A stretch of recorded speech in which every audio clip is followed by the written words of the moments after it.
Calvin Brooks wasn't the type to stir trouble. After retiring from the fire department in Louisville, he'd traded sirens for silence, buying a modest 5-acre plot at the edge of Hollow Creek, just beyond the sprawl of suburbia. The land was wild when he bought it, unruly, overgrown, dotted with rusted fence posts and forgotten tractor parts. But to Calvin, it was paradise. He cleared it, tilled it, and planted corn by hand. He built a modest home with a wraparound porch and planted a line of sunflower sentries along his driveway. By year 2, his plot was blooming with green rose and feeding the local farmers market. But then the subdivision came. Whispering Cedars, a name that sounded peaceful. But the arrival of neatly trimmed lawns and SUVs brought a different kind of noise: homeowners, association rules, and residents who believe fences define more than just boundaries. Leading them was Helen Arliss. She wasn't just president of the HOA, she was the HOA. Sharp hair, sharper tongue, clipboard clutched like a weapon. Helen didn't wave when she drove by, she glared. And when she finally stopped at Calvin's gate, it wasn't to welcome him. "You'll need to remove the sunflowers," she said flatly, standing just outside his property line. "They're unsightly. Residents coming around the corner can see them from the entrance drive." Calvin didn't move from his rocker. He looked out across the yard, where Nugget the goat was chewing a seat cushion someone had tossed years ago. "Ma'am," he said slowly, "this land's not under any HOA. I pay my taxes. I tend my soil. That's all I owe anyone." Helen blinked. "We'll see about that." And so it began. The next week, a formal letter appeared in his mailbox, citing interference with HOA aesthetic zones. Calvin laughed it off, tossed it in the burn barrel, and figured it was over. But Helen didn't back off. A drone buzzed over his property every Thursday. Sprinklers mysteriously turned on in the middle of the night. The county sent a noise complaint inspector on a Saturday morning after Calvin started his tractor on land he owned at 9 a.m. He knew it was her dot, but Calvin didn't play her game. He planted more, built a new compost pit, bought another goat. That's when things went too far. It was a dry August night, the kind of night where every leaf crackles under your boots, and the wind carries heat like a whisper. Calvin was inside watching an old cowboy movie when he caught the smell: burnt oil, dry grass, something not right. He stepped out and saw it. Fire. His cornfield glowed orange, the flames licking high like the gates of a furnace. He sprinted for the barn, firing up his old firefighting tank rig one he'd rebuilt out of nostalgia, never thinking he'd use it again. He worked that hose like he was back in Station 6, sweat soaking his shirt, arms aching. The fire department arrived 20 minutes later, but by then, the back 2 acres were lost. Just blackened soil and scorched memories. The fire marshal found traces of accelerant. The sheriff asked a few questions, but nothing stuck. "Could be lightning," the deputy muttered, scratching his head. Calvin stared at the clear, star-filled sky, not a cloud for miles. He didn't say what he was thinking, but in his gut, he knew. Helen had finally stepped over the line. She wanted him gone, one way or another. But what she didn't understand was that Calvin had spent decades learning how fire behaved, and when someone used it against him, he didn't just rebuild. He retaliated, only not with flames. Not yet. Calvin began planning. Quietly, carefully. He started keeping notes, adjusting cameras, visiting the county records office. He wasn't going to let the fire define him. He was going to make it the reason she unraveled. Because some fires aren't meant to destroy. Some are meant to expose. The ash still clung to Calvin Brooks' boots a week after the fire. It didn't matter how many times he rinsed them. The smell was stubborn. just like him. Helen Arliss had pushed too far, and Calvin knew, without doubt. She was behind the blaze that turned half his harvest into a smoking graveyard. No cameras had caught her. No witnesses came forward, but the way she walked past his fence the next morning, coffee cup in hand, smug smirk barely contained, told him all he needed to know. She wanted him gone. His crops were her obstacle. His goats were a nuisance, and his independence.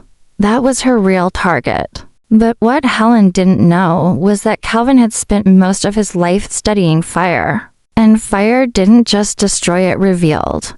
It showed you who panicked, who planned, who folded under heat, and who waited until the right moment. So Calvin stopped reacting and started setting bait. First, he repaired the corner of his property nearest the HOA line.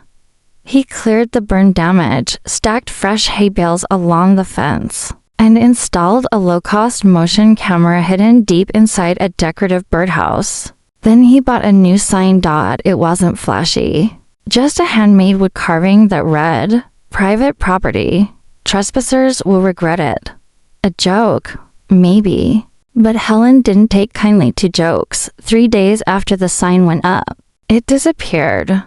The next morning, a new HOA bulletin landed in every mailbox across the subdivision. This time, it featured a photo of Calvin's windmill and a long-winded message about non-conforming structures adjacent to community entrances. Calvin chuckled as he read it. She was rattled. She didn't know what he was planning, and that made her nervous. He made his next move.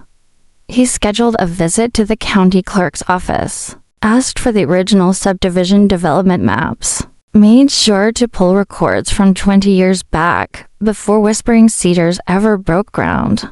Then he visited zoning, then utilities. And what he found made him smile. Back in 2003, the developer of Whispering Cedars had misfiled the drainage easements along the south fence line Calvin's side. Technically, the HOA had been dumping runoff water from their manicured lawn straight into his land without any formal agreement. It wasn't much until you knew where to look. Calvin took pictures, measured erosion damage, logged chemical seep from fertilizers. And then, quietly, he contacted a lawyer he trusted from his firefighter days, Joey McClintock. The kind of bulldog who didn't charge until he bit something worth chewing. But Calvin wasn't done yet. He paid a little visit to the community BBQ. Oh yes, he got the invitation. Helen had made sure of that, hand-delivered it 2 days before the fire, like a smug little trap. This time, he showed up. Denim shirt, scuffed boots, cowboy hat tilted back. He looked like he'd wandered into the wrong movie. Neighbors stared. Some waved awkwardly. Others stepped back like he might be carrying the plague. Helen spotted him near the lemonade stand. "Well, this is unexpected," she said, her fake smile thin and sharp. "Didn't think a man like you cared for community spirit." Calvin sipped his drink and looked her straight in the eyes. "Just wanted to say thanks," he said calmly. "You've given me more motivation than I've had in years. I've been working on something real special." Her eyes narrowed. "What kind of something?" He grinned. Double quotes. "Oh, you'll see. You lit a fire, remember?" And with that, he tipped his hat and walked off, leaving her standing there in silence, clutching her clipboard tighter than ever. Calvin Brooks had always preferred a shovel over a lawsuit, but sometimes you needed a little paper to hit where a pitchfork couldn't. After weeks of collecting evidence, drone photos, drainage maps, and HOA memos, he met with attorney Joey McClintock in a quiet law office above an old barber shop on Main Street. Joey had been a bulldog in the courtroom long before Calvin ever pulled his last fire alarm. Now semi-retired, he specialized in creative land use disputes, or what he liked to call neighbor wars. With legal teeth, Calvin laid out the photos, surveys, and easement maps. Joey leaned back, let out a low whistle. Well, now, she's been bleeding fertilizer into your property line for years, and the HOA's own bylaws show they've got no authority beyond their entrance fence. This is good, Cal. Real good. Calvin didn't smile. Not yet. I don't want a check. I want her to feel it. Her, specifically. Joey nodded slowly. Then we'll go slow. Surgical. Let her watch it come down, piece by piece. And so, the trap began to tighten. Calvin's next step was almost invisible. He hired an independent soil engineer, nothing fancy, just a professional to run nitrate and phosphate tests along the south field. The results confirmed illegal runoff and chemical saturation. The photos showed algae streaks where water had flowed under the fence during HOA-long watering cycles. Joey filed a formal demand letter not to the HOA board, but directly to Helen Arliss in her capacity as president and private coordinator of all property aesthetics. It was a clever technicality. Calvin wasn't suing the HOA. He was suing her.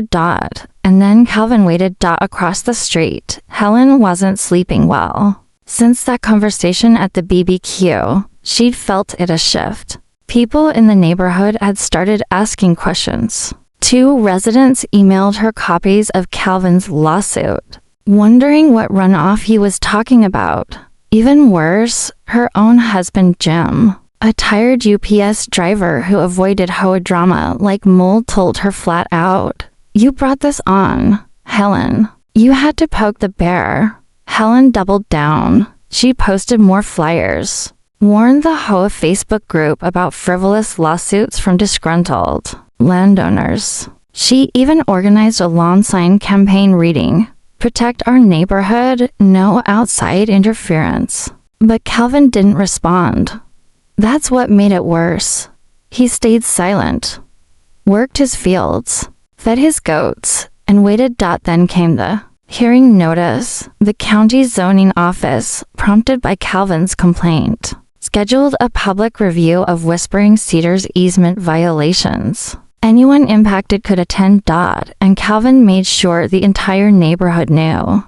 He mailed flyers. He emailed photos. He even put up a giant board at the local farmers market with the heading, "This is what the HOA is dumping into my land." By the time the hearing arrived, the room was packed. Calvin walked in calmly, wearing the same worn denim shirt he'd had the day the fire broke out. Helen arrived in a tailored beige suit, clutching a file of papers and breathing so fast she couldn't finish a sentence without blinking twice. The county presented the runoff maps, the photos, the chemical levels. Joey stood and presented Calvin's demand. Either the HOA rerouted the drainage system at their own expense and provided 3 years of land recovery compensation, or Helen Arliss faced personal liability for directing unlawful overflow. And just when Helen tried to speak, Calvin handed over one final item: security footage from the birdhouse camera. There she was, 3:12 a.m., 2 weeks before the fire, stepping onto Calvin's land in boots, holding a gas can, staring up at the windmill with a flashlight in hand. She hadn't started the fire on camera, but her presence on his land at that hour, unforgivable. The room went silent. Even the clerk stopped writing. Helen froze in her seat. Joey smiled. "Now, we're not claiming this is the night of the fire, but I think the board will agree this shows intent." The day after the hearing, the mailbox at Helen Arliss's house was stuffed with something she wasn't used to. Complaints. Letters from residents, messages from the HOA treasurer, even a hand-scribbled note from Mrs. Janovich, the quiet widow who lived 3 doors down and hadn't left her porch in months. "You lied to us, Helen. I saw the footage. You were on his land. What else haven't you told us?" Helen sat in her breakfast nook, sipping coffee with trembling hands. Her phone buzzed nonstop. Her carefully controlled Kingdom Weekly board meetings, uniform lawn heights, passive-aggressive Facebook reminders about trash placement was all cracking. And the cracks were spreading. Calvin hadn't spoken since the hearing. Not a word on social media. No interviews. Not even a comment when the local paper ran a headline the next morning. Farmer versus HOA drainage war erupts in Whispering Cedars, but behind the scenes, he wasn't idle. Joey had submitted a formal claim for damages. The soil samples, erosion data, and trespassing footage created a perfect storm of liability. If the HOA didn't settle, they'd face an open lawsuit that would drag every financial report and internal email into the spotlight. The board panicked. Not all of them had known what Helen had been doing. Some had signed letters blindly. Others just wanted their lawns mowed on schedule. Now, they were all at risk. The treasurer resigned first. Then the secretary stepped down after Calvin's lawyer subpoenaed archived digital records from the HOA Gmail account. And the vice president. He called Calvin privately. I just want you to know, I never agreed to this fire nonsense. Helen acts on her own. She always has. I'll testify to that if it comes to it. Calvin thanked him and hung up. That was all he needed to hear. 3 nights later, a new sign appeared on Calvin's fence, right where the old one had burned. Rebuilding begins here. And beneath it, a banner, fertilizer sale. Whispering Cedars HOA gets 10% off. The joke traveled fast. Too fast. By morning, neighborhood teens had printed out the banner as stickers. Calvin's farm started getting more visitors than ever. Local gardeners came for tips. Journalists showed up with cameras. A local news van rolled through on a Sunday, just as Calvin was hand-feeding Nugget a slice of watermelon. But it wasn't about fame. Calvin was setting the next phase into motion. He expanded the fight beyond the court. With Joey's help, he filed a zoning variance request to build a produce stand right on the edge of his property, visible from the main road and the entrance to Whispering Cedars. And just to make sure the application didn't go quietly, he submitted environmental impact reports from the HOAS runoff to justify the expansion. The HOA board was required to approve or contest it at a public meeting.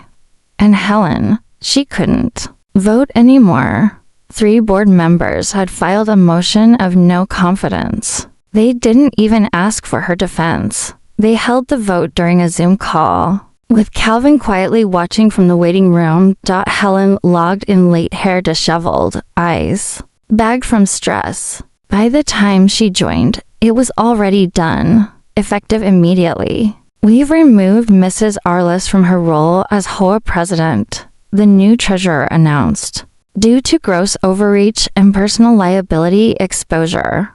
Helen didn't say a word. She just stared at the screen. Her reign was over, but Calvin wasn't done. Not yet, because the fire might have started in his field, but now it was inside her walls. For the first time in years, Calvin Brooks felt like he could breathe again. His land was quiet. The HOA drones had stopped flying overhead.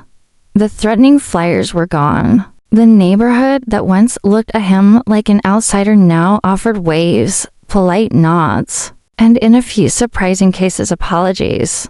But Calvin wasn't the kind of man to celebrate halfway. He still remembered that night too clearly, the crackling flames, the taste of ash in the air, the hollow thump of scorched soil under his boots. And until someone was held truly accountable for that moment, he wasn't done. Helen Arliss had lost her title, her influence, and rumor had hit her footing with the community. Her once perfect lawn now looked ragged.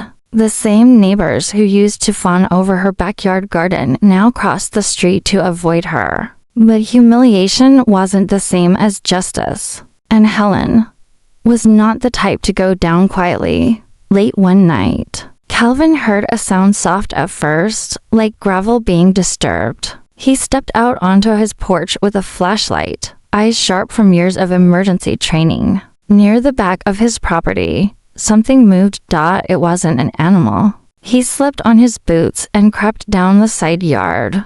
A figure was crouched near the edge of the sunflower field, the one he'd recently replanted. When he clicked on the flashlight, the figure froze like a statue in the beam. It was Helen. She was holding pruning shears in one hand, half of a sunflower stem in the other. Her eyes were glassy. Wild. "What do you think you're doing?" Calvin said, voice steady. Helen didn't answer. She looked like she hadn't slept in days. "You ruined everything," she muttered, slowly rising. This was supposed to be a model neighborhood, not a farm, not a zoo, not you. Calvin kept the light steady, but inside, his gut twisted. This wasn't just HOA pride anymore. This was desperation, the kind that didn't think twice before lighting a match. "You need to leave, Helen. Right now," he said. "This is your last warning." But she didn't move. Her face tightened. "You think you've won? You think because of your little lawsuit and your banner and your goats, you've beaten me? I think," Calvin said, stepping forward, "that if you take one more step onto my land, you'll be facing charges that'll stick harder than any flyer you've ever posted." That did it. Helen dropped the shears and ran fumbling over the ditch, tripping on the fence wire, disappearing into the night like a ghost whose power had finally run dry. Calvin picked up the shears and stared at them, the same tool she'd once used to clip flowers along her perfect walkway. Now she was using them to cut down his. The next day, Calvin filed a restraining order. The footage from his motion camera, this time from a hidden light pole, caught her clearly. Trespassing, vandalism, intent to damage crops. Joey didn't even blink. "She just handed us the final nail," the lawyer said, shaking his head. "Between this and the trespassing footage from before, the judge won't hesitate." But something unexpected happened at the hearing. Helen didn't deny it. She didn't bring a lawyer. She showed up late, wearing the same beige suit as before, but this time, it was wrinkled, worn, and clung to her like regret. When the judge asked if she had anything to say before ruling, Helen looked down and whispered, "I lost my job. My board seat. My husband moved out last week. I'm sorry, Mr. Brooks. I was wrong." The courtroom was silent. Even Calvin didn't speak. But inside, a flicker of something stirred. Not sympathy, not forgiveness, just clarity. The fire hadn't just burned his land. It had scorched her life in ways she never saw coming.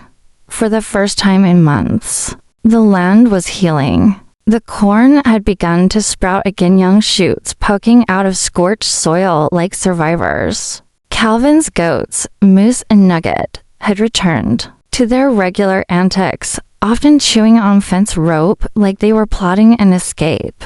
The sunflowers swayed in the breeze once more, defiant against wind and memory. But Calvin wasn't celebrating. The restraining order had been granted. Helen Arliss was barred from coming within 500 feet of his property.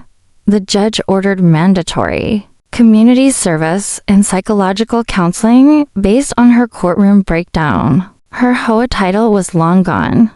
Her marriage dissolved. And though no criminal charges for arson had stuck, the civil penalties were mounting. Still, something gnawed at Calvin. Not guilt, not mercy. Just the feeling that the fire wasn't truly out. One early morning, Calvin sat on the porch with a thermos of black coffee and watched the fog roll in over the field. Joey McClintock joined him, legal folders under one arm, face solemn. "Settlement offer came through," Joey said, flipping the folder open. "Helen's lawyers are trying to fast-track the runoff case.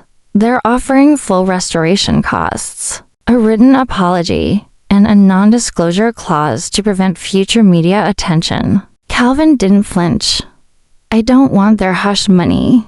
Joey nodded, figured. But there's more.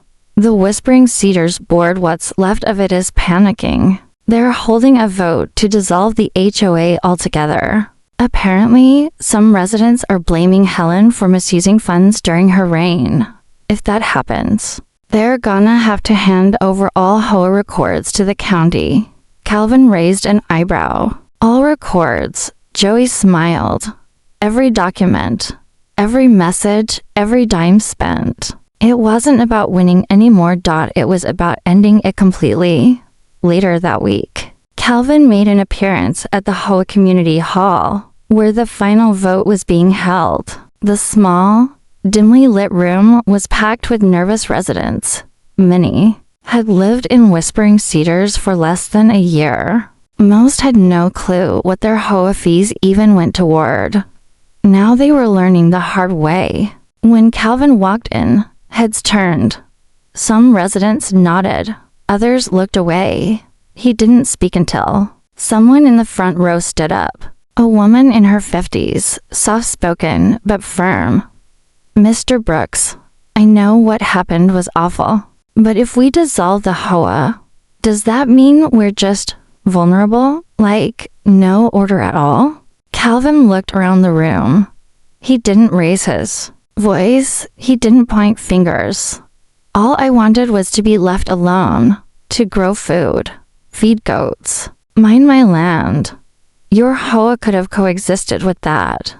But instead, it crossed a line. And once people start setting fires real or legal to force control, it's no longer about order. It's about fear. He paused. You want structure. Fine. Elect someone fair. Someone human. But if you keep the same system with a different face, the rot stays. Silence followed.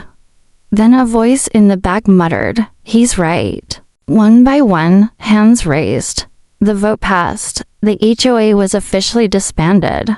2 days later, Calvin got a letter, not from Helen's lawyer, from Helen herself. The handwriting was neat, but shaky. It wasn't long, just a folded card that read, I watched everything fall apart, and I blamed you.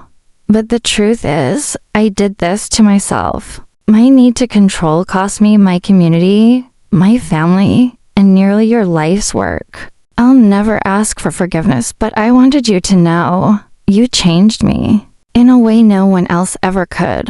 I'm leaving town. I hope you find peace now. Maybe I will too. Helen. Calvin read it twice. Then he set it down beside the fireplace. He didn't burn it. He didn't reply. He just walked outside into the rows of new corn and ran his hand along the leaves. The land had been damaged, but it had recovered. So had he. Fall arrived gently in Hollow Creek, brushing golden hues across Calvin's field. His new corn was nearly ready for harvest, the stalks tall and strong, nothing like the brittle, blackened remains he'd found a few months before. Life had finally gone quiet. To quiet. Then came the knock.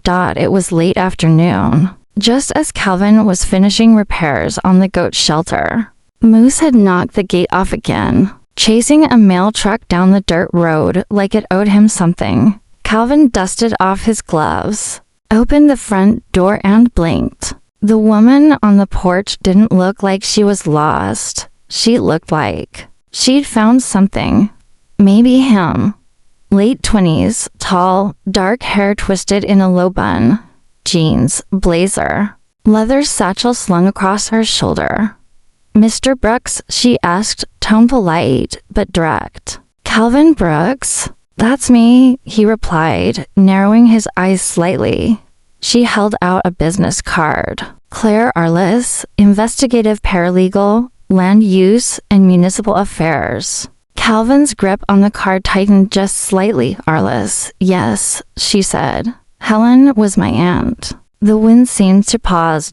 Claire stepped back, letting the words settle. I'm not here to stir up anything. She's already left Kentucky. I think she's trying to disappear. Calvin said nothing, his face unreadable. Claire continued, more gently this time. I came to talk about the fire. Calvin motioned her in silently. They sat at the kitchen table just like he had with Joey months earlier. Same spot, same coffee pot. But this time, a different kind of fire simmered. Claire pulled a manila folder from her bag and slid it across to him. This never made it into evidence, she said. Helen kept a personal file. She was paranoid. Documented everything. I found it while helping my mother pack her things after Helen left town. Inside the folder were photos, notes, HOA memos with dates, arrows, and angry scribbles. One page in particular caught Calvin's eye. A receipt. Hardware store, purchase of gasoline, gloves, headlamp, pruning shears, dated to days before the fire. It's not proof, Claire said quietly, but it's close. Combined with your camera footage, it paints the full picture. Calvin stared at the receipt for a long time. Why are you giving this to me? He asked finally. Because I think you deserve to know what she did, Claire said. And because she wasn't always like this. Something changed in her after her husband died. She tried to control everything, maybe to keep from falling apart herself. That doesn't excuse it, but it helps me understand her. And I figured, maybe you needed to understand too. Calvin leaned back. His eyes weren't angry, just tired. I've already filed what needs to be filed, he said. The board's gone. The land's recovering. I'm not out for blood. Not anymore. Claire nodded slowly. That's good to hear, because there's one more thing. She hesitated. Calvin raised a brow. Let's have it. Claire reached back into her bag and pulled out another document, this one older, faded. A zoning request from 10 years ago, signed by the original HOA developer and Calvin's own real estate agent. At the time, this shows that the HOA board had plans to buy this land and expand, Claire said, your property before you bought it. It was flagged for annexation. Calvin's jaw tightened. They wanted this land, she continued, not just to look at, to own. You buying it blocked that plan. Helen might have seen you as the man who stole her future HOA expansion project. Calvin didn't respond right away. He stared out the window, toward the field, toward the sunflowers Helen had once tried to cut down. Everything suddenly made more sense. This hadn't just been about windmills or lawn signs. It had always been about control. And Helen had lost it the day Calvin moved in. Claire stood to leave. I'll email you copies of everything. I'm heading back to Chicago tomorrow. Just thought you should know. Calvin walked her to the porch. Before she left, she paused. She told me once that fire reveals character. I guess she learned that the hard way. Calvin nodded. It does. It also clears space for something better to grow. The days grew shorter as autumn deepened. Calvin Brooks stood at the edge of his field, hands deep in his pockets, watching the last leaves fall like quiet confessions from the trees. The fire that had once threatened to burn his life down now seemed like a distant memory. Yet its smoke still lingered in his mind. The letters, the court battles, the HOAS unraveling it all led here. A place where land could heal. And so, could people? Then, the unexpected happened. Claire Arliss called. I'm back in town, she said, voice steady but soft. I found something else. Something you should see. Curiosity pulled Calvin from the porch and into his truck. They met at the county records office. Dusty and humming with quiet activity. Claire handed him a thick envelope. Inside were scanned pages, handwritten letters between Helen and someone Calvin didn't recognize. A local politician, it seemed, someone tied to the county zoning commission. The letters were candid, filled with frustration, fear, and a desperate plea for help. Helen had tried to sell influence, to get the zoning lines moved, to take Calvin's land by any means necessary. But the politician had refused, and when Helen's schemes failed, she turned bitter and dangerous. Calvin leaned back, the weight of it all sinking in. He looked at Claire. She wasn't just fighting for control. She was fighting for survival. Claire nodded, and she lost both. A week later, Calvin held a small community gathering on his property. Neighbors, old and new, sat on hay bales and folding chairs beneath strings of lights. He stood before them not as a man defeated by fire, but as one who'd built from its ashes. This land has seen a lot, Calvin said, voice steady. It's been burned, battered, and nearly taken from me. But it's also been a place of hope, a place where we grow more than just crops. We grow community. Murmurs of agreement rippled through the crowd. And as for Helen, Calvin continued, I won't say she was all bad. Sometimes people break, and sometimes they try to fix things in the wrong ways. What matters now is what we build together. He gestured to the field, where the sunflowers swayed gently in the breeze. This farm is open to anyone who wants to help plant, harvest, or just watch something good grow. Let's make sure the next chapter is one we all write. Months passed. The old HOA signs came down. The subdivision voted for a neighborhood council, less control, more community. Calvin's produce stand flourished, and his goats became local celebrities. One afternoon, a letter arrived. No return address. Inside, a simple note. Thank you for not giving up, for showing me and all of us that even when the fire burns the worst parts away, the best parts can grow back stronger. Calvin smiled. He didn't burn the letter. He pinned it to the barn wall, because some fires don't just destroy, some clear the way for new roots.